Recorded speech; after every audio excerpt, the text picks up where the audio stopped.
Bem, pessoal, eu fiz só uma introduçãozinha aqui sobre as mulheres. As mulheres representam 51% da população mundial. São 70% das pessoas em situação de pobreza. 83% das responsáveis pelas famílias solo. Realizam 66% de todo o trabalho do mundo. Produzem 50% dos alimentos. Recebem apenas 1% da renda global. E são donas de apenas 1% das terras. Então, caso alguém ainda questione o porquê discutimos o feminismo, são por esses e outros motivos. Eu gostaria de passar para a Letícia iniciar, mas antes da Letícia iniciar a fala dela, nós vamos passar um videozinho curto. Eu acho foda ser mulher. É foda crescer, se reconhecer, menstruar, se comparar, aí ser olhada, julgada, algumas vezes abusada. É foda engravidar, é foda criar, depois ter que aprender a desapegar. É foda cuidar do mundo, esquecer da gente. É foda chorar e depois ter que se maquiar.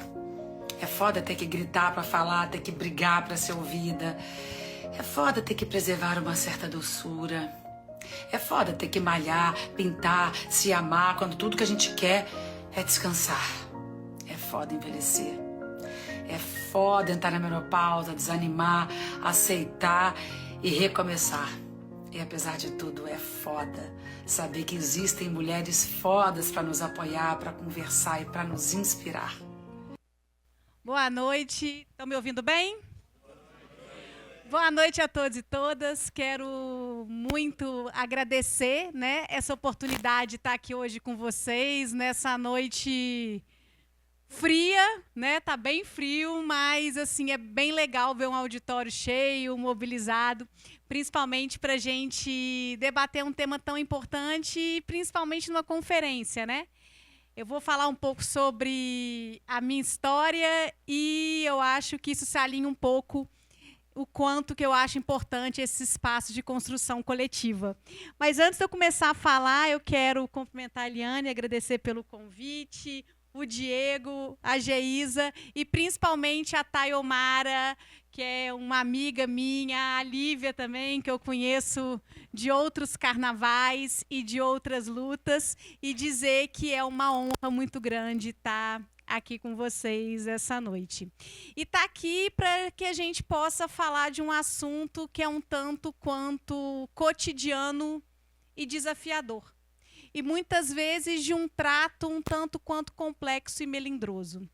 Então, a primeira coisa que me causa, uma certa alegria é a gente ver um auditório repleto de homens, Porque, de fato, como eu estava dizendo ali no café, quando a gente fala de violência contra a mulher, a gente não pode desassociar a violência contra a mulher de um machismo estrutural que todos nós sabemos que é a base da construção da nossa sociedade. Mas não fomos nós, mulheres, que inventamos o machismo. Então, a gente precisa arduamente dos homens para que a gente encontre saídas para minimamente mitigar o problema do machismo na nossa sociedade e que a gente consiga criar, filhos, crianças, uma sociedade mais afetuosa e menos violenta. E eu queria me apresentar um pouco. Meu nome, como já foi dito, meu nome é Letícia Delgado, Letícia Fonseca Paiva Delgado. Eu estou vereadora em Juiz de Fora pelo Partido dos Trabalhadores. Meu primeiro mandato.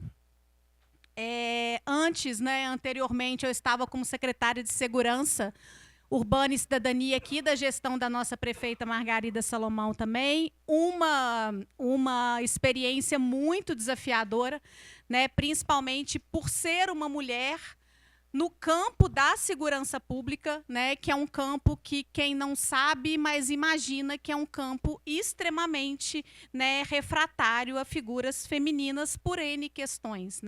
Então, é um desafio a gente lidar profissionalmente, com relações e com interações que habitualmente já são muito estranhas, e têm uma certa resistência a nós mulheres. Mas sou também professora Então, comecei a dar aula em 2006, sou professora de Direito Penal, de Processo Penal, sou formada em Direito e fiz mestrado e doutorado na área de Política Municipal de Segurança Pública, sempre tentando compreender qual que é a relação entre município, segurança pública e estruturação de políticas que sejam transversais, intersetoriais, para que a gente tente minimamente resolver um problema tão sério na nossa sociedade, que é a violência, né? E a gente sempre fala que nós não podemos falar de violência. Nós temos que falar de violências. E eu vou levantar, porque minha síndrome de professora já está me pegando aqui, já chegou com todo o seu ardor. A gente não consegue falar sobre violência. A gente tem que falar sobre violências. Porque, na verdade, cada violência tem a sua especificidade.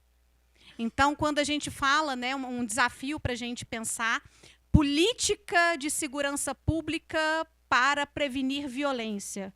Primeira coisa que eu tenho que perguntar é que tipo de violência que eu estou falando, né? Uma violência urbana, um homicídio praticado, por exemplo, contra adolescentes, ele tem um tipo de interação do poder público que é muito diferente, por exemplo, da prevenção de uma violência sexual contra criança e adolescente, que é completamente diferente, tá certo, de uma política, por exemplo, que eu tenho que pensar para evitar crimes patrimoniais, né, para evitar, por exemplo, furtos de veículos, e que é completamente diferente da forma através da qual eu tenho que me organizar enquanto Estado, né, poder público, mas não só poder público, mais sociedade civil, para que a gente possa mitigar um tipo de violência tão específico que é a violência contra a mulher.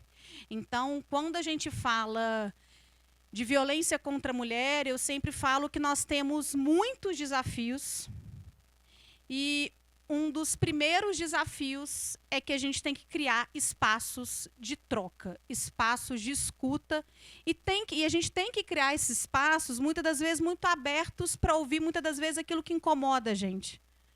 Porque o machismo, ele existe. E o machismo, muitas das vezes, ele impede com que a gente consiga ter com as mulheres uma relação mais horizontal.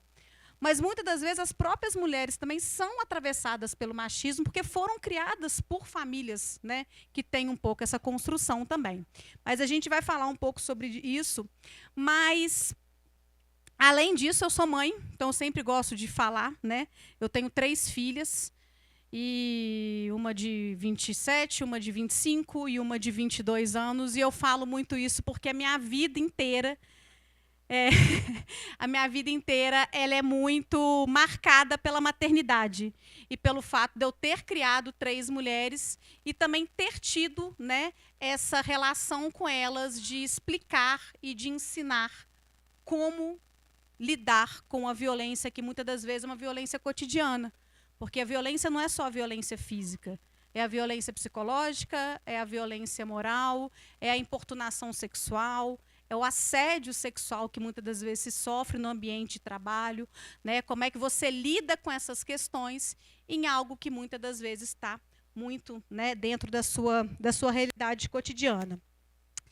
E para começar um pouco a minha fala, assim, eu sempre fico pensando que quando a gente fala de direito das mulheres, né, a construção do direito das mulheres ao longo da nossa sociedade, eu acho que a gente sempre tem um marco, né, que é justamente quando a gente oficializa na ONU o Dia Internacional das Mulheres, né? Então, em 1975, a ONU compreende que é preciso a gente ter uma data justamente para que a gente tenha o Dia Internacional da Mulher. Mas esse dia ele tem uma história. E ele tem uma história que eu acho que vários de nós sabemos, né, que é quando, em 1911, em março de 1911, várias mulheres operárias foram mortas numa fábrica. Essas mulheres foram mortas numa fábrica durante um incêndio justamente porque elas lutavam por melhores condições de trabalho. Era uma luta por uma vida mais digna, era uma luta por ter tempo, era uma luta por ter qualidade mínima de vida, era uma luta pelo direito ao descanso, era uma luta pelo direito de não trabalhar durante 7 dias por semana em escalas exaustivas, né? E essa relação acabou fazendo com que essas mulheres fossem mortas numa luta que é o que a gente fala que é uma luta por direitos. E ao longo da nossa história, né, a história da nossa sociedade mais civilizada dos últimos anos, a gente vê marcadores sociais em que as mulheres lutam por direitos. A mulher lutou pelo direito à autonomia financeira, a mulher lutou pelo direito de se separar. Né? Eu sempre gosto desse exemplo. Aqui, eu acho que aqui tem pessoas da minha idade, talvez mais velhas que eu. Eu sou de 1980 e os meus pais eles eram, na época, desquitados. Né? E eu me lembro que era muito comum eu ter amigas minhas que não podiam brincar comigo porque eles falavam: ah, a Letícia é filha de pais desquitados, a Letícia é filha de uma mãe largada. Né? E aquela coisa do etiquetamento da mulher sem o marido perpetuava a história da mulher. A mulher sem um marido é uma mulher que não tem um local social. Então, a busca por uma autonomia financeira, a busca por ser independente do pai, ser independente do marido, a busca, na verdade, pelo direito reprodutivo, são coisas que a gente vai avançando na nossa sociedade. Mas, talvez, eu acho que nenhuma luta da mulher seja mais emblemática do que a luta por não ser violentada. A luta por uma vida sem violência, tá certo? Porque a violência contra a mulher, ela é algo que ela vai para além da violência física. E a gente vai falar um pouco sobre isso. Porque ela tem uma capacidade muito grande de aniquilar os sonhos da mulher a partir do momento em que ela também trabalha muito com a questão da autoestima. Então, aí eu já vou sentar um pouco porque eu me cansei, né? A gente analisa um pouco no Brasil, ao longo dos anos, não somente a dificuldade, como também os avanços da construção de legislações e políticas públicas para prevenir a chamada violência contra a mulher. Mas para que a gente possa entender isso melhor, assim, eu acho que a gente tem que pensar na violência contra a mulher como algo um pouco mais amplo do que a gente pode imaginar. Porque quando eu penso na violência, a violência ela tem um custo. Eu gosto muito de falar sobre isso. A violência, ela não é o custo só interpessoal de duas pessoas que se violentam e brigam. A violência ela tem um custo para a saúde pública. A violência ela tem um custo para a família. A violência ela tem um custo econômico. Tá certo? Imagina, por exemplo, uma mulher que está entrando no mercado de trabalho, leva um soco do marido, fica eventualmente, né, lesionada, não pode trabalhar e perde o emprego. Tá certo? Então, a violência, ela afeta vários pontos da vida social. Então, a gente tem que entender que a gente tem que analisar a violência através de vários recortes. Mas, como eu disse no início, eu sempre gosto de falar violências, e quando a gente fala da violência contra a mulher, a gente tem um padrão muito específico no Brasil. O ano passado, nós tivemos mais de 1.400 mulheres que foram vítimas de feminicídio. E mais de 20 milhões de mulheres registraram violências, ocorrências por violências. Tá certo? Ou seja, 1.400 mulheres, elas foram mortas simplesmente por ser mulher. Tá certo? E aí, a gente tem um padrão muito recorrente dessa mortalidade. Porque, diferentemente dos homens, né, se eu for falar assim, mas quem morre mais no Brasil? No Brasil, de fato, morrem mais homens jovens negros. Tá certo? Esse é o padrão da mortalidade violenta no Brasil. Homens jovens negros. Eu tenho um recorte etário e um recorte racial. Mas essas mortes, elas acontecem geralmente na rua, por conta de conflitos interpessoais, geralmente muito recortados também por questões de droga, que a gente não pode deixar de colocar isso, né, no cenário. Então, é um tipo de padrão. E as mulheres? Mais de 80% das mulheres, elas morrem dentro de casa. Mais de 80% das mulheres, elas morrem por pessoas que estão ao seu lado. Sejam maridos, sejam companheiros e, pasmem, filhos. A gente tem tido cada vez mais registro de violência de filhos contra mães. Tá certo? O que acende para a gente um alerta muito grande. Que tipo de masculinidade que a gente está construindo nas nossas relações? Tá certo? Que tipo de aprendizado que a gente está cotidianamente passando, principalmente, né, para os meninos. Mas essa questão, né, da violência contra a mulher, ela ser praticada dentro de casa, e aí eu quero dizer o conceito de casa como um conceito mais amplo, como um conceito mais doméstico e do ambiente privado. Porque não é só a casa-lar, mas é também, por exemplo, um ambiente, muitas das vezes, de trabalho, um ambiente, muitas das vezes, inacessível, um ambiente que não é público. E é justamente por isso que a gente sempre ouviu tradicionalmente dizer, em briga de marido e mulher, não se mete a colher. Né? Por mais que a gente pode achar que isso é uma coisa simples, isso não é uma coisa simples. Porque quando eu falo que em briga de marido e mulher não se mete a colher, eu estou dizendo que esse tipo de violência ela é da esfera privada. Ela deve ser resolvida entre as partes.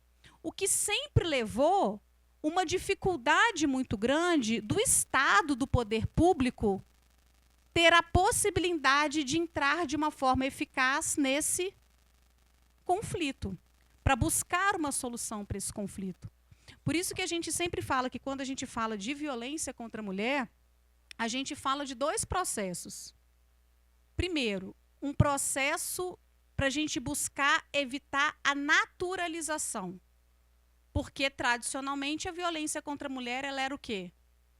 Naturalizada e invisibilizada. E o outro processo é fazer com que a violência contra a mulher passe a ser algo da esfera do público, da esfera do direito, da esfera das legislações que a gente tem que pensar. E tem um caso que eu sempre gosto de contar, que mexeu muito comigo. Assim, eu fui para a Serra da Canastra, com meu marido viajar, isso já tem um bom tempo. E a Serra da Canastra, ela tem umas pousadas muito simples, que são umas pousadas meio de família. A família vai, tem uma casa, tal, abre, tem uns quartos, enfim, tal. E a gente foi para uma dessas lá, muito bonitinha, uma comida muito boa, e era de um casal, a dona Guilhermina e o Enio. E meu marido gosta muito de andar de jipe, né, de coisa, e eu não queria ir, eu estava passando meio mal, queria ficar estudando, fiquei no refeitório. E ela começou a conversar comigo, a dona Guilhermina, mas o que você está lendo? Tal. Eu falei, não, estou lendo um livro sobre violência contra a mulher, tal, enfim. Aí ela falou assim, mas o que é isso? Assim, é aquela lei que fala, isso tem 5 anos, é aquela lei que fala que a mulher não pode, que o homem não pode bater em marido? Eu falei, não, que o marido não pode bater em mulher? Eu falei, sim, é ela mesma. Mas essa lei existe mesmo? Eu falei, existe. Aí eu vi que ela queria conversar. Aí ela começou a conversar comigo, assim, né? E ela claramente estava me contando que o marido dela, que era um cara super bêbado, porque ele ficava o dia inteiro andando pela pousada, dando ordens e bêbado, agredia ela cotidianamente, né? E aí ela começou a me contar aquela história, o que acontecia. Não, porque ele fica bravo quando a comida não fica pronta, e aí ele pega a colher e bate na minha cabeça e tal, enfim. E aí ele passou, depois que a gente conversou um pouquinho, enfim, almoça, vai, ele passou. E aí ela falou assim, ô Enio, vem cá. Aí ele falou assim, você conhece essa moça? Então, ela é de Juiz de Fora e ela está falando sobre violência contra a mulher. E ela está falando comigo aqui que o marido não pode bater na mulher. Ele olhou para mim assim, falou assim, ah, não? Eu falei assim, não pode não. Ele falou assim, mas de jeito nenhum? Eu falei assim, não, de jeito nenhum. Aí ele falou assim, mas espera lá, nem quando a comida dela fica ruim? Aí eu falei assim, cara, assim, foi uma coisa muito natural dele, assim, sabe? Muito natural. E aí ela foi, aí ele saiu para fazer alguma coisa, enfim, aí ela chamou a filha, e aí a gente ficou conversando com a filha, enfim, passou a história. E aí a gente conversou mais um pouco, passou 6 meses, 6 meses, um ano, meu marido volta lá com os amigos e falou assim, Letícia, a dona Guilhermina separou do Enio. Eu só tenho que te dizer o seguinte, ela continua na pousada e ele não está mais lá na pousada, falou que não sei o quê. Então, assim, aquele caso para mim foi muito, muito emblemático. Por quê? Porque aí entra numa outra informação que vai mexer muito com todo mundo. Foi feita uma pesquisa do Data Senado sobre o grau de conhecimento das pessoas sobre a Lei Maria da Penha. Se você perguntar para as pessoas, você sabe o que é a Lei Maria da Penha, o que ela significa na prática? 65% da população brasileira afirma desconhecer para que serve a Lei Maria da Penha. Então, me parece que, embora a gente tenha uma legislação desde 2006, que é uma legislação que tem uma construção importante, que a gente vai falar um pouquinho, me parece que a forma através da qual a gente dialoga com as pessoas ainda não é a forma necessária para que as pessoas mais simples entendam. E isso é importante a gente falar, porque, assim como nós temos violências, a violência contra a mulher tem muitos recortes. E eu não tenho como pensar na violência contra a mulher de uma forma geral. Porque eu, Letícia, de classe média com doutorado, eu vivo a violência contra a mulher de uma forma muito diferente de uma mulher de 60 anos, periférica, tá certo? Que muitas das vezes vive dependente do marido e mora no puxadinho da sogra e que cuida do neto. Então, eu não posso pensar em violência contra a mulher se eu não tiver um recorte social, racial e também territorial de acesso a políticas públicas. Eu digo muito isso, sabe por quê? Porque tem algumas coisas que me incomodam um pouco. É quando a gente fala assim, não, mas a mulher ela tem que se empoderar. A mulher ela está sofrendo, ela está numa situação de violência, de abuso, né, seja violência psicológica, violência moral, e ela tem que se empoderar e sair desse tipo de relação. Aí eu pergunto para a pessoa, quando ela fala isso, eu falo assim, mas deixa eu te falar uma coisa, você conhece qual que é o caminho dela para ela se empoderar?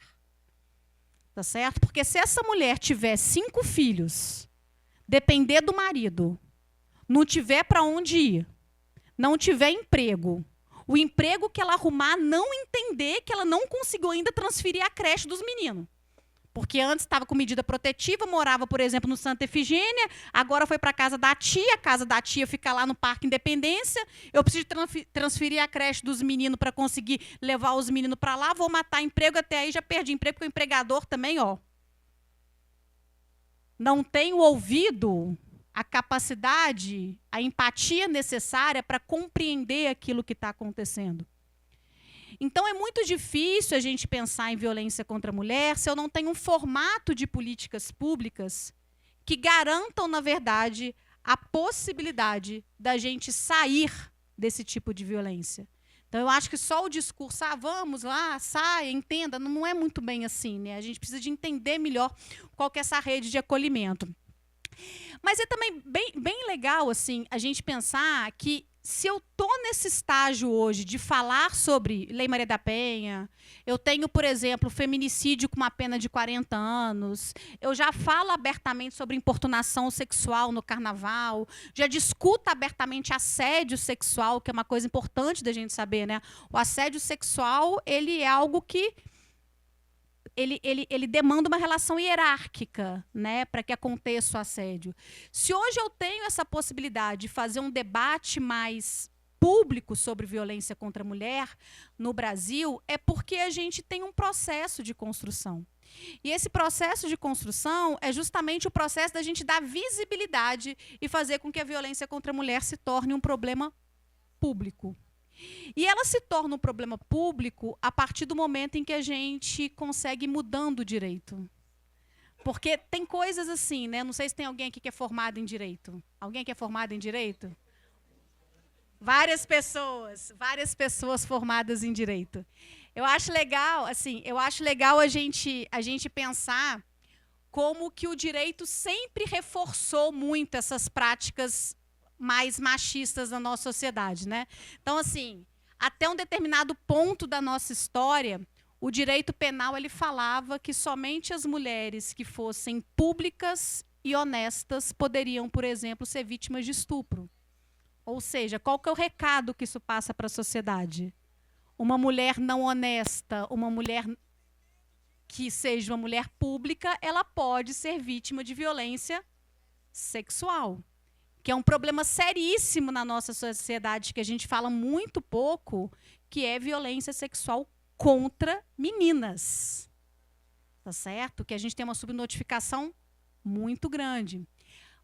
Num determinado ponto do direito, se a mulher se essa mulher fosse vítima de estupro, e caso o agressor topasse casar com ela, a ação penal acabava. Tá certo? Então, o casamento em caso de estupro, o que ele fazia? Ele extinguia a punibilidade pelo crime do estupro. Qual que é a simbologia que eu passo socialmente? O casamento é o remédio para todos os males sociais. É isso. Tá certo? O casamento... oi? A vontade da mulher não importa. Então, olha, o casamento te tira da amargura, o casamento te tira de um pai violento, porque muitas das vezes também o pai criava, né, os filhos de uma forma violenta, e acaba que o casamento é o bastião da solução de todos os problemas sociais. Por quê? Porque a mulher, ela acabava sendo trabalhada, né, e compreendida como uma coisa. Tá certo? Uma coisa, e durante muito tempo, até a Constituição, a mulher, para trabalhar, precisava de outorga do marido, outorga marital. Vocês imaginam ter que pedir para o marido para trabalhar? Vocês imaginam ter que pedir para o marido, por exemplo, para fazer laqueadura, direitos reprodutivos? Então, são questões que a gente vai pensando, né, nesse sentido. E eu acho que o marco que a gente tem para discutir violência contra a mulher no Brasil hoje é a Lei Maria da Penha, né, que eu acho que todos aqui, vocês já ouviram dizer certamente, que é a Lei 11.340 de 2006. Essa lei ela é de agosto de 2006 e ela tem uma história muito interessante. Assim, eu acho que é uma história triste, mas ela é uma história de superação. Mas é uma história que só foi possível porque a Maria da Penha, que é a mulher que deu o nome, ela não era a Maria da Penha da periferia. Tá certo? A Maria da Penha, que deu o nome a essa lei, ela era uma farmacêutica, ela era uma mulher de classe média, ela era uma mulher que tinha, na verdade, uma inserção social que a permitiu lutar contra a omissão do Estado. Então, essa mulher, a Maria da Penha Maia Fernandes, que foi vítima de 2 tentativas de homicídio pelo marido dela, né, acabando ficando tetraplégica e tal, ela acaba sendo ícone no Brasil de um movimento justamente para que a gente não permitisse que a violência contra a mulher fosse solucionada num balcão de negócios chamado juizado especial.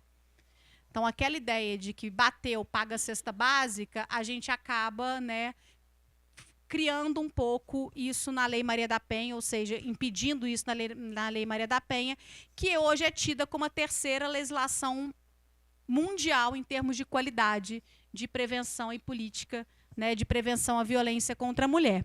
Então, a gente tem um pouco, né, essa questão um pouco da Lei Maria da Penha, que eu acho que é uma história assim, ela é uma história importante, porque a Maria da Penha ela acaba usando todo o capital social e que ela tinha e político para conseguir movimentar, tá certo, a OEA, que é a Organização dos Estados Americanos, que acabou condenando o Brasil pela negligência na existência de uma legislação de proteção à mulher.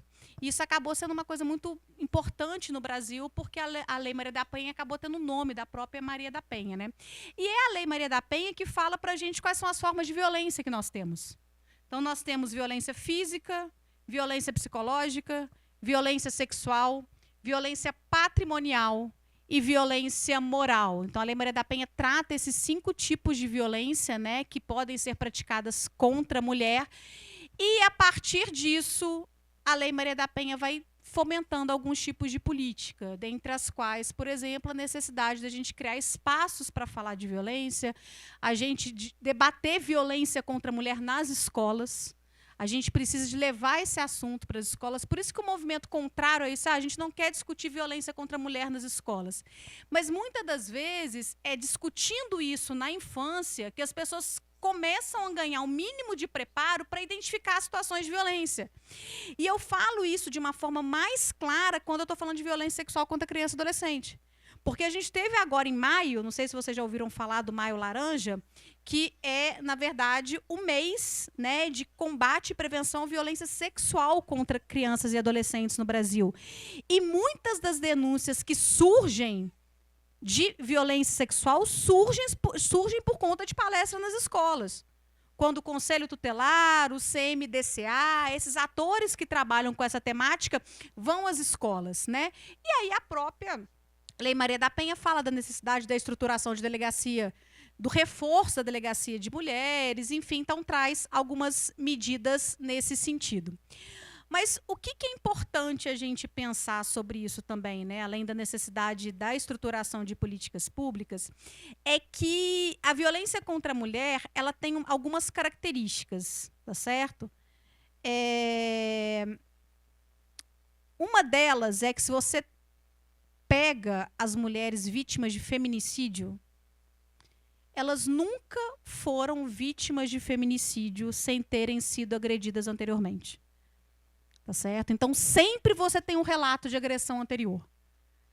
Por isso que o feminicídio ele tem justamente um pouco essa questão. É o ápice da violência contra a mulher. Então, as mulheres que foram, por exemplo, vítimas de feminicídio, se você pega os processos criminais, elas já foram ameaçadas, muitas delas violentadas, muitas delas sofriam violência psicológica. Por isso que a gente entende que a violência contra a mulher é um ciclo que vai se escalonando. Por isso que a política de violência contra a mulher ela tem que ser eficaz para frear isso. Que aí entra o nosso maior desafio.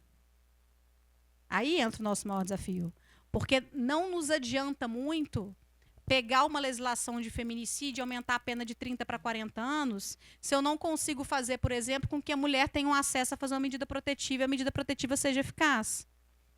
De nada adianta se eu não consigo, por exemplo, conscientizar os agressores de que aquilo não pode ser feito. Por isso que a Lei Maria da Penha fala também da criação de grupos reflexivos, né, em relação aos agressores. Então, a gente precisa de pensar mecanismos também para fortalecer essas políticas públicas. Olha, como é que a delegacia funciona? Mal. Como é que as medidas protetivas são cumpridas? Mal.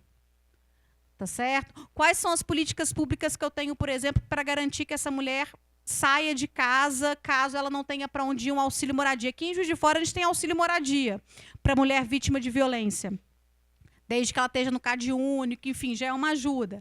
Qual que é a política que eu tenho, por exemplo, para viabilizar a transferência dessas crianças de escola, né? Então são esses pontos que a gente tem que pensar um pouco, né? Como é que a gente consegue melhorar essas políticas públicas, né, de violência contra a mulher, pensando também em outros tipos de violência contra a mulher. Muitas das vezes é aí que a gente fala mais no ambiente de trabalho, assédio sexual. Eu sempre falo, assédio sexual é crime, tem pena, e aí toda empresa que tenha compromisso social tem que ter uma política contra assédio. Ela tem que ter uma política contra assédio. Tá certo? Que seja, qual que é a política que ela vai criar? Que seja uma política, né, que faça cursos, mas que tenha um ambiente também seguro e acolhedor para que as mulheres possam relatar, na verdade, o que está acontecendo, né? Que eu acho que são questões, na verdade, que trabalham um pouco, né, a possibilidade da mulher estar bem também no seu ambiente de trabalho, enfim, são essas questões todas. Eu acho que, eu não sei como é que vai ser a dinâmica aqui da mesa. Eu acho que foi mais uma pincelada que eu quis fazer assim para a gente falar mais rápido mesmo sobre isso, já falei para caramba, mas é um pouco mais nesse sentido assim, né? A gente precisa de reconhecer que a violência contra a mulher ela é um processo histórico, cultural, extremamente naturalizado e à base da nossa sociedade. Ponto. Os homens historicamente eles foram criados e estavam na rua, ganhando dinheiro, cuidando da economia. E a mulher em casa. É uma coisa tão interessante para a gente terminar, que se eu perguntasse para o senhor, o que é uma mulher honesta? Tá certo? A honestidade da mulher, ela sempre esteve relacionada à sexualidade. Não é? A mulher honesta é a mulher que não sai com todo mundo. A mulher honesta é a mulher que não usa saia curta. A mulher honesta é a mulher que não dança sutiã. Ou seja, a honestidade feminina, ela sempre esteve relacionada à sexualidade. E se eu perguntar para o senhor o que é um homem honesto? É um homem trabalhador, é um homem que paga as contas, é um homem que provê os filhos, tá certo? Então, até a nossa história social, ela foi pautada para isso. A honestidade feminina ela está ligada à sexualidade. Então, a gente tem uma sociedade que quer reprimir a sexualidade e o homem, muitas das vezes, né, quando vê que está perdendo, ou por ciúmes, tal, por posse, porque a violência contra a mulher ela tem o conteúdo de posse. É o conteúdo de compreender que a mulher é minha propriedade. Por isso que a gente precisa de entender a importância da gente explicar isso para as crianças também, né? Então, eu acho que é um pouco isso que a gente pode falar por agora, depois eu não sei se a gente pode falar mais um pouco. Tá bom? Então tá, joia. Obrigada. Tchau. Boa noite a todos e todas. Boa noite a esta mesa. De antemão, quero agradecer o convite. É sempre um prazer estar cercada de mulheres que não fogem à luta. Eu sou Geisa, sou assistente social, formada pela UFJF, pós-graduada em políticas públicas. CLT trabalhadora, ocupo 2 espaços socioocupacionais de segunda a sexta, vou manter sentada porque estou cansada. E é um prazer estar aqui falando desse tema com vocês. Trabalhando na Secretaria de Saúde e Condições de Trabalho, a gente vê isso diariamente, a questão do machismo e o impacto do machismo no trabalho feminino. Eu trouxe uns slides para ir direcionando a nossa conversa. E quando vamos falar de machismo, né, entende-se 2 vertentes. Ou vamos falar defendendo as mulheres, ou vamos falar combatendo situações relacionadas aos homens.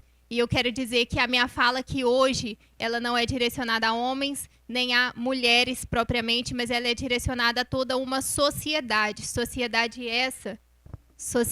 essa que é patriarcal, que ela sustenta, né, toda uma estrutura de preconceitos, dentre eles o machismo e a misoginia, né, ou seja, o ódio às mulheres. Dito, né, já aqui nesta mesa, dentre as suas questões aí da misoginia mais drásticas, a questão do feminicídio, né, quando a gente chega no ápice aí desse ódio direcionado às mulheres. E o machismo estrutural, ele atinge a todos, né, a homens e mulheres, porém de maneiras diferentes.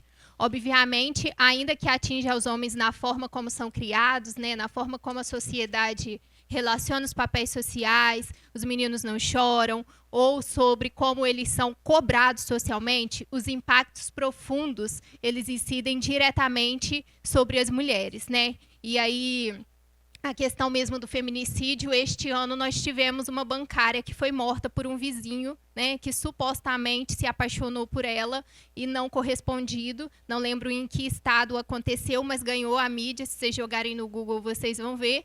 Ele assassinou ela, né, infelizmente. E aí, eu gosto sempre do tom drástico, trágico dessa frase de Simone de Beauvoir, que ela alerta as mulheres a necessidade da gente se manter sempre vigilantes em relação aos nossos direitos, né? E aí ela fala: nunca se esqueça que basta uma crise política, econômica ou religiosa para que os direitos das mulheres sejam questionados. Estes direitos não são permanentes. E eu uso essa frase sempre que eu posso, porque o tom dela, né, nos alerta para muita coisa. Dá para tirar muita informação de dentro dessa frase. Os direitos que aos homens foram concedidos naturalmente, para as mulheres vieram em cima de muita luta, né? Essa sociedade ela foi construída por homens para homens, idealizadas pelos homens em cima das suas necessidades, e em cima disso também tem um projeto societário de manutenção desses privilégios. E aí eu trouxe aqui justamente essa questão dos direitos, né? A continuidade deles. Os direitos que para as mulheres vieram de uma forma com tanta luta, né? Então, nós temos ali, em 1927, o direito à educação, 1827, 1879, o primeiro ingresso à faculdade, quer dizer, né, uma sociedade que pensou a educação somente para os homens mesmo, né? Eu estou pulando, mas eu vou ir direto ali nos principais, né? Em 1928, a primeira prefeita, então, assim, somente ali vem a mulher a ocupar lugares políticos, né? Porque onde não estamos, obviamente, não há defesa dos nossos direitos, né? Precisamos estar lá para fazer a fala e essas defesas. 1934, o voto feminino, né? Ou seja, estavam decidindo por nós até então, né? Não tínhamos direito sequer de dizer aquilo que precisávamos nessa sociedade. 1979, a mulher no esporte, né? O ingresso da mulher no esporte. Pensa uma coisa tão simples, e a mulher até então, determinados papéis sociais, né? Se o papel social da mulher era o cuidado, era a servidão ao homem, né? Era trabalhar essa estrutura societária para que o homem desfrutasse daquilo que a sociedade criou de bom, a mulher também estava a par aí dessa possibilidade. E aí nós temos em 2006 a Maria da Penha, já dito pela Letícia, né?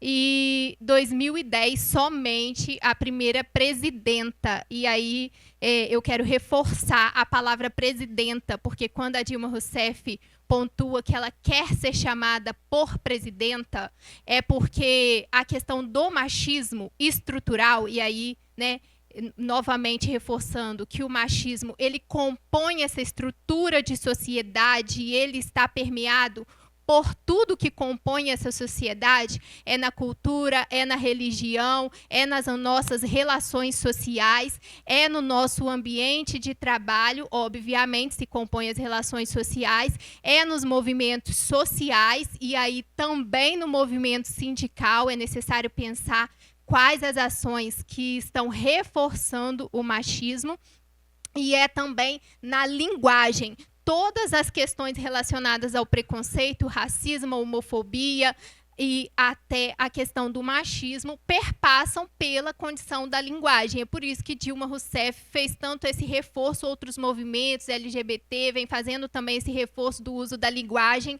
Então, quando a gente fala da linguagem, a gente fala de disputas políticas também que estão perpassando aí, né? Do reconhecimento da luta do outro, da pauta do outro, e aí eu não entro em questões do que está sendo defendido em termos da língua portuguesa, mas quando a nossa linguagem foi estruturada e a ciência como um todo, né, ela estruturou essa sociedade para a defesa do machismo, para a defesa do racismo e de outras questões que compõem aí uma estrutura de privilégios nessa sociedade.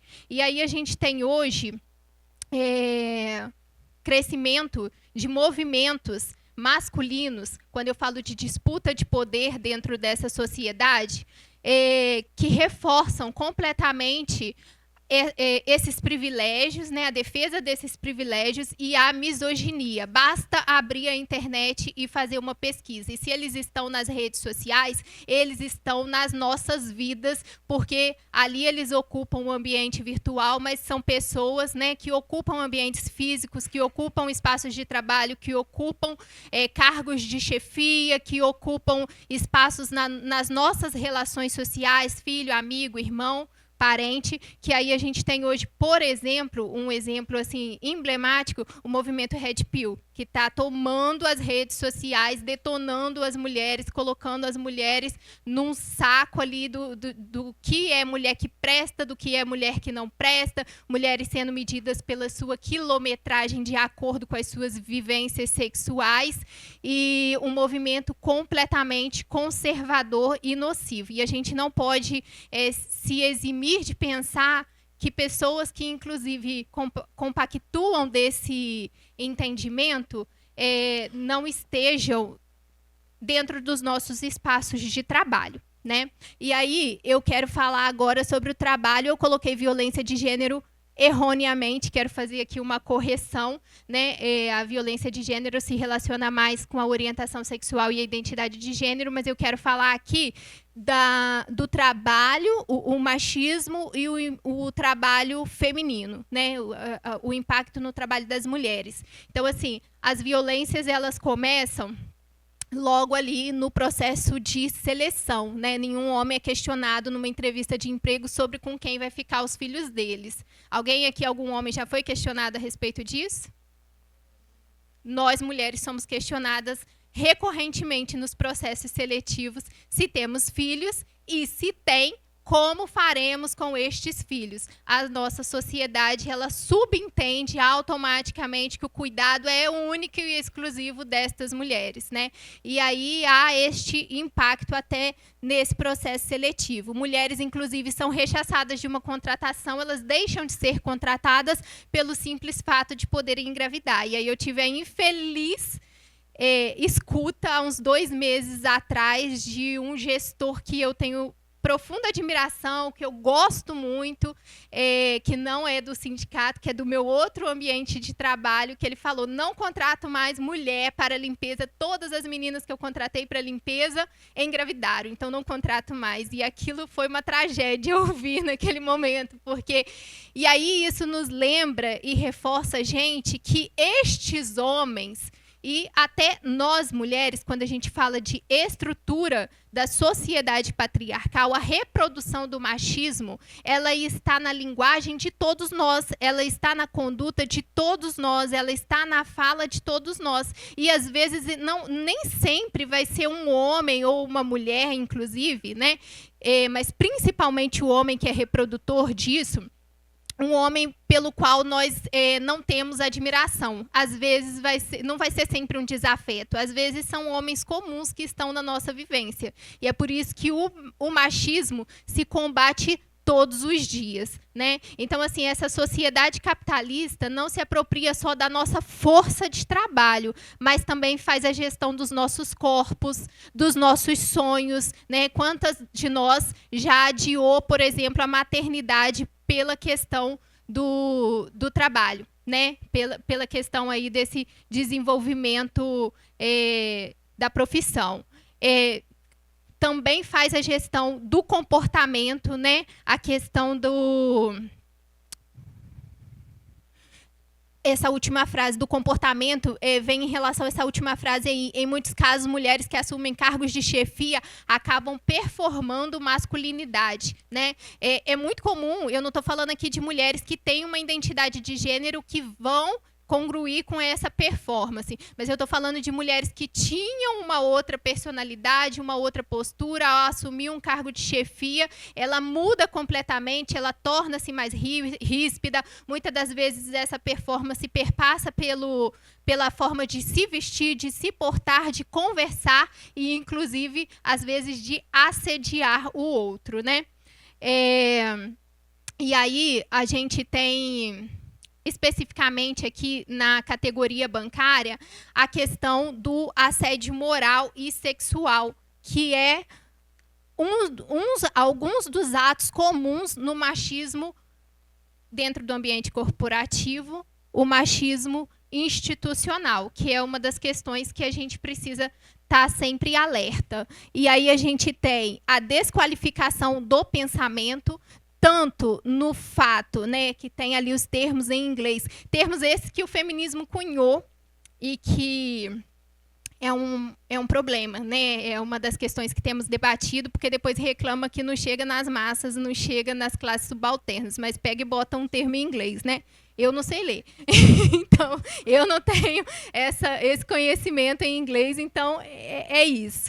Mas a desqualificação do pensamento, ela perpassa pela condição, quando remete àquele termo, de querer ensinar a mulher assuntos do qual ela domina, né? E aí, muitas das vezes, homens que se relacionam diariamente com mulheres que têm um domínio, às vezes está na mesma profissão, ela está explicando um assunto que é de conhecimento e interesse dela, e aquele homem não tem nem paciência de ouvir, ele quer ficar discutindo com ela e explicando para ela o que é aquilo que ela já sabe.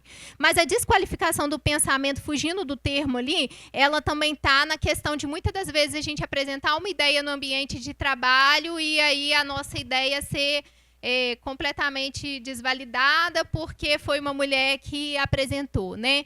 A apropriação da ideia também. Muitas das vezes a mulher apresenta a ideia e aí um homem vai lá, se apropria daquela ideia, apresenta como se fosse dele, rouba a ideia dela, né? A interrupção de fala, né? Muitos homens nos nossos ambientes de trabalho, nas nossas relações sociais, não têm sequer a paciência de ouvir uma mulher falando, fica o tempo todo interrompendo, a expressão corporal fala, né? A gente percebe que a paciência, às vezes a escuta já não está mais ali, a pessoa já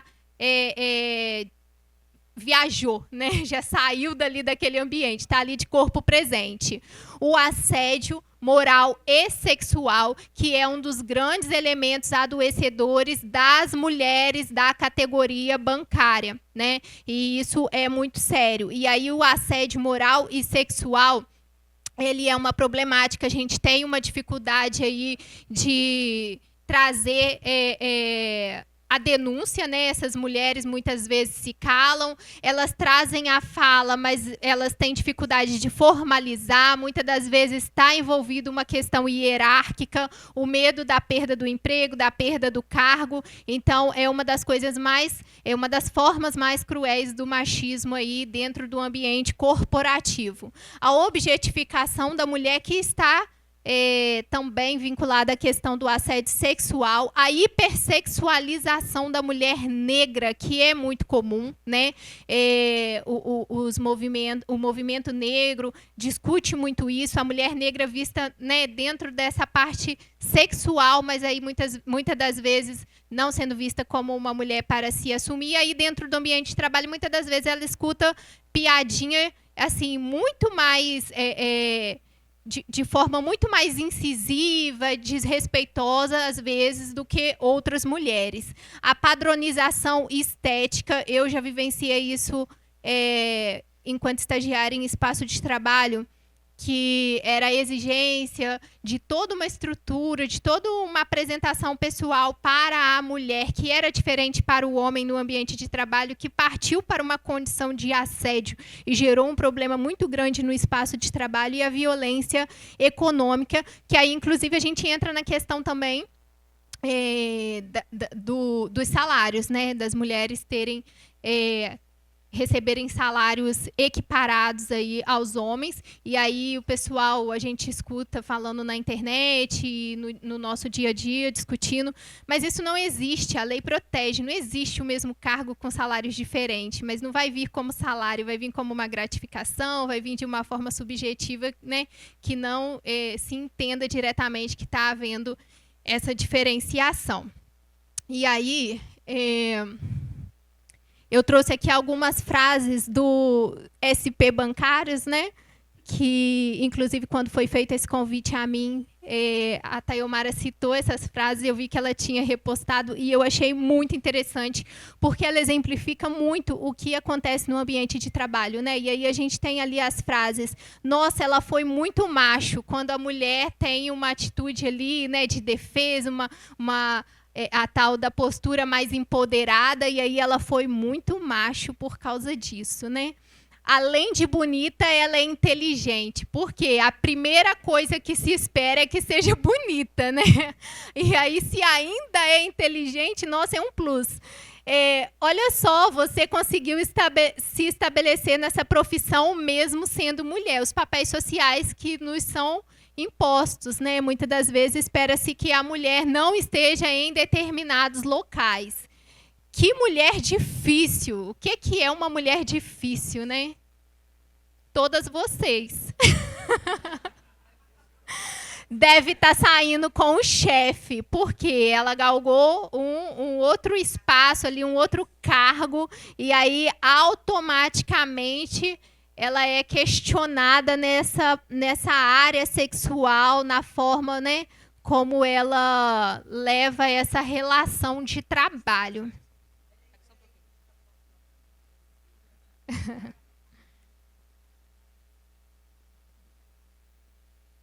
Pode passar? Outra ali, mulher é emocional demais para liderar, porque espera-se da mulher a doçura, né? Espera-se da mulher o acolhimento. Deve estar de TPM, só pode. Eu respondo que tô. Tô. Tá de TPM, filhos podem atrapalhar ou atrasar o seu crescimento na empresa. Infelizmente, eu tive a comprovação de que é o pensamento mesmo, né? Filhos, casa e vida profissional não é muita coisa para conciliar. Ninguém pergunta isso para o homem, né? Se é muita coisa para conciliar. É responsabilidade da mulher. Então, ali o Bancários SP colocou: o respeito no ambiente de trabalho começa com a forma como nos comunicamos. Mais uma vez, reforçando a questão da linguagem, né? Machismo não é brincadeira, vamos mudar essa realidade juntos. Nosso grito é força, nossa luta é mudança. E aí, Simone fala mais uma vez que o opressor não seria tão forte se a gente não tivesse cúmplices entre os próprios oprimidos. E aí é o que eu trouxe aqui sobre a sociedade patriarcal. O machismo é parte indissociável desse formato de sociedade, ele é parte dessa estrutura. Nós nunca vamos superar o machismo completamente e, portanto, a necessidade de mantermos sempre vigilante e sempre em combate a ele. O compromisso, ele é coletivo. Não é somente das mulheres, né? Eu quero deixar isso bem reforçado. A consciência que o machismo é estrutural, sendo um reflexo da sociedade patriarcal, nos esclarece que haverá mulheres que também propagam atitudes relacionadas ao machismo, né? Falas e atos relacionados ao machismo.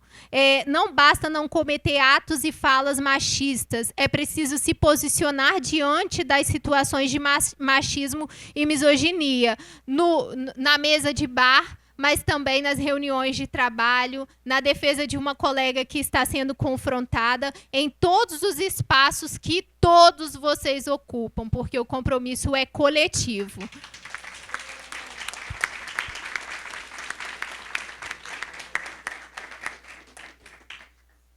Obrigada.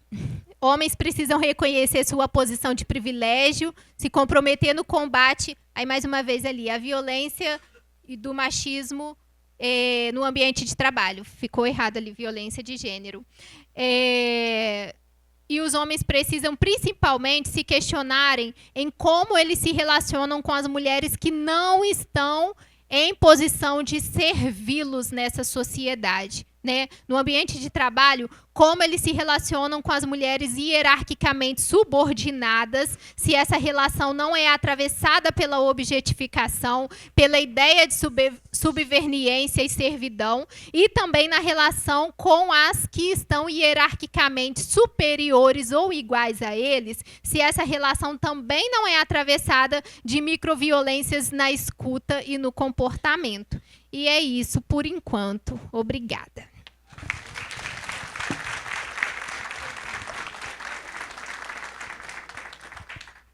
Bom, gente, falar depois dessas duas mulheres maravilhosas e empoderadas de um tema extremamente importante não vai ser fácil. Mas, enfim. Primeiro, eu gostaria de esclarecer, além de tudo que elas falaram da importância do debate da mulher, como surgiu a ideia de hoje a gente estar aqui nessa plenária, principalmente trazendo isso para os homens, e entender também o porquê que as mulheres precisam do apoio de outras mulheres. E quando a gente recebe um apoio, a gente começa a escutar uma das outras o que cada uma já sofreu, o que cada uma já passou. E aí eu gostaria de fazer uma pergunta aqui, e gostaria que as mulheres levantassem após a minha pergunta. Qual mulher aqui já sofreu um assédio moral ou sexual no ambiente de trabalho? É para levantar.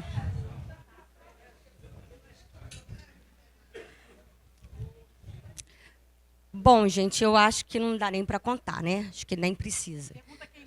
Eu ia fazer... É difícil. Agora, eu estou desassendo, eu queria fazer a outra pergunta. Quem de vocês tiveram coragem de denunciar no ambiente de trabalho? Olha quantas levantaram e olha quantas tiveram coragem de denunciar.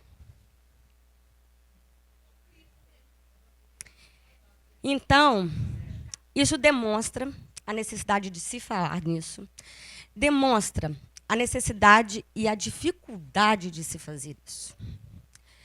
Demonstra a dificuldade de uma mulher ter uma coragem.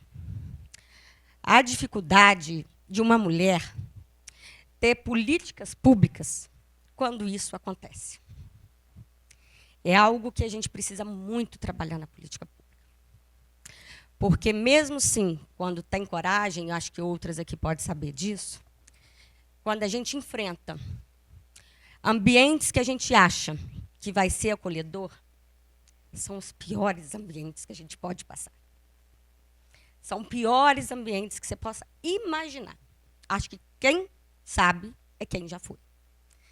Você não tem noção de como é. Não tem. Então, esse apelo, diante de todos os índices, diante de tudo que foi falado aqui, que a gente precisa que homens e mulheres estejam unidos nesse debate, nessas políticas públicas e em outras construções.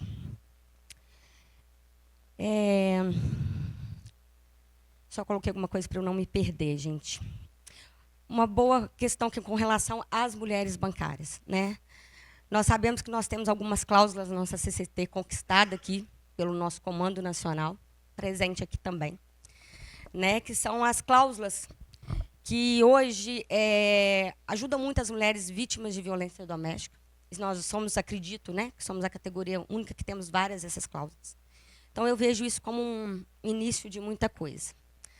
Mas eu penso que nós precisamos avançar, e muito. Uma coisa que foi falada aqui, da mulher quando ela engravida, né? E a gente sabe que na nossa categoria, a mulher quando engravida, quando ela tira a licença maternidade de 6 meses, e ela retorna para uma agência, muitas vezes ela não fica mais no posto que ela estava. Isso numa categoria bancária, que é organizada nacionalmente, que já temos direitos conquistados para as mulheres. Imagina em outras categorias. Então, são reflexões que são muito importantes a gente fazer, que é exatamente o que a Letícia trouxe, né? Da questão social, da questão da coragem também, que muitas vezes nós somos julgadas, nós somos desacreditadas, precisamos ter provas, senão não acreditam. Essa história de que o que a mulher fala vale, precisamos avançar muito nisso. Muito, porque não é bem assim a prática.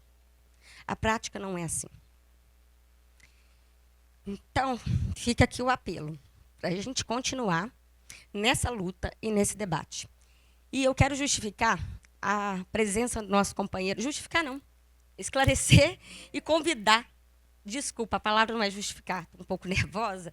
Mas, enfim, a presença do nosso companheiro e amigo Diego aqui, porque era a forma da gente representar vocês, homens, aqui. Porque o que nós queremos numa sociedade patriarcal é demonstrar para os homens o que nós sentimos. Não é uma disputa, é uma união que a gente precisa ter.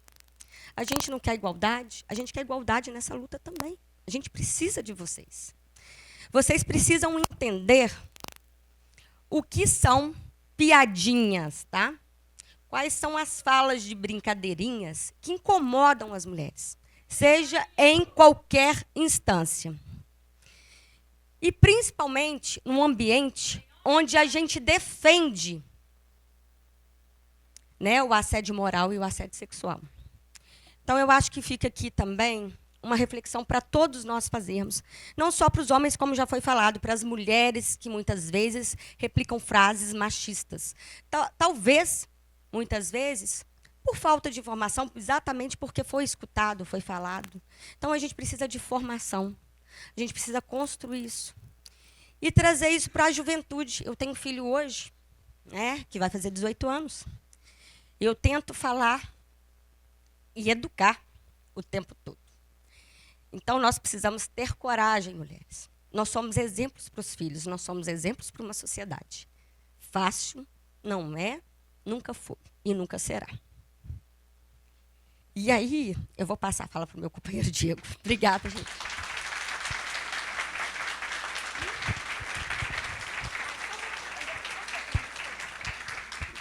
Desculpa, Diego. É só porque a gente, diante da minha fala e de tudo que nós construímos, a gente só precisa passar, rapidinho, Diego, um vídeo construído, porque eu fiquei nervosa também, gente, construído pelas companheiras aqui de Minas. E eu quero que todos prestem muita, mas muita atenção, por favor. O medo de falar se torna a primeira prisão de quem sofre violência. E romper o silêncio é o primeiro passo para a liberdade. Desacreditar uma vítima é dar forças ao agressor. Escute, acolha e encoraje a denunciar. O medo não pode ser rotina de nenhuma mulher. Segurança é um direito, não um privilégio. A violência começa onde o respeito termina. Não ignore os primeiros sinais. Foi só uma vez. Já é uma vez a mais do que deveria. Violência não tem desculpa. A nossa luta continua porque a violência contra as mulheres segue arraigada na nossa sociedade, nos nossos convívios. Ela faz parte da nossa formação sociocultural. Ela permeia toda a nossa sociedade. Ela às vezes é silenciosa, disfarçada, discreta, mas muitas vezes, pior ainda, é agressiva, violenta, ostensiva. Mesmo nos meios que deveriam combater esse tipo de violência, ela ainda acontece. E isso tem que acabar. Ninguém vê os hematomas da violência emocional, mas as cicatrizes são profundas. O amor não prende, não humilha, não ameaça. Se machuca, não é amor. Honrar a nós mesmas, amar nossos corpos, é uma fase avançada na construção de uma autoestima saudável. Viva as mulheres bancárias! Já é violência quando ainda meninas somos ensinadas a sorrir quando alguém nos constrange. E aí vamos aprendendo a engolir os desconfortos no decorrer da vida. O silêncio protege o agressor. A denúncia protege a vítima. Quebremos o silêncio. Violência não é culpa da vítima. Culpar quem sofre é perpetuar o ciclo do abuso. A dor que não deixa marca no corpo também é real. De todos os atos de covardia, a violência contra a mulher reduz o indivíduo ao mais baixo dos seres. Feminicídio Não é tragédia, é crime e nós não devemos aceitar o inaceitável. Assédio sexual é violência, não elogio. Respeitar as mulheres é dever, não opção. Uma mulher que esteja trabalhando ou se divertindo sozinha, seja em que lugar for, e principalmente no nosso movimento sindical, não pode ser vista como vulnerável. E é você, seja homem ou mulher, que ao agredi-la ou assediá-la física, moral, sexual ou verbalmente, estará cometendo violência contra ela. Toda mulher tem o direito de viver sem medo. Sororidade. Um tema tão importante. É muito importante as mulheres não só combater o machismo, mas também não reproduzir discursos machistas. E esse é um momento importante para debatermos isso. A violência emocional faz você duvidar de si mesmo. Recupere sua voz, sua força, sua liberdade. Falar sobre a violência contra a mulher não é apenas necessário, é urgente. Se você está aqui, ouça nosso grito coletivo. É compromisso do movimento sindical promover um ambiente seguro e respeitoso. Atitudes que ultrapassam o limite do respeito configuram assédio, não é brincadeira. Assédio não é piada, é violência.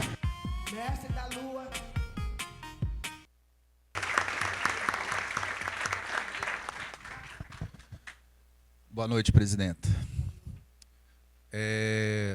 Para mim é um orgulho estar aqui nessa mesa. Eu fico comovido pelo convite de vocês. E eu digo, talvez 25 anos de militância na minha vida, nas diversas fases, talvez seja a tarefa mais desafiadora que eu já recebi. Eu acho que a gente precisa também aproveitar desse momento aqui. E aí eu fico comovido também ver alguns dos nossos aqui emocionados e comovidos, né? Porque a gente é impactado, né, por fatos graves às vezes. Eu acho, né, que vocês precisam falar. Eu acho que a gente precisa ouvir também. E eu acho que a gente tem que combater essas práticas no nosso meio, porque a base que está lá fora, a sociedade que está lá fora, ela não lida bem com hipocrisias, né? A gente precisa praticar essa verdade que a gente verbaliza, ela tem que ser na prática. Eu tenho um profundo orgulho, né, de estar convivendo com vocês, e fico profundamente orgulhoso do enfrentamento que tem sido feito, né? E eu digo o seguinte, né, tomando os cuidados com as palavras necessárias, né, para a situação, eu acho que todo esse trabalho, né, que tem esse enfrentamento que vocês têm feito, ele é fundamental, porque torna este mundo mais seguro para mim, Isadora, que está lá em Uberaba, minha filha. E eu acho que a gente tem que tornar o nosso ambiente mais seguro para as nossas filhas, para as nossas companheiras. Nós temos que fazer esse esforço. E muito obrigado por essa oportunidade, que a gente tenha, né, que seja uma prática a partir de agora, né, que seja um momento de reflexão para a gente, né, na prática e nesse debate também. Obrigado pela oportunidade, meninas.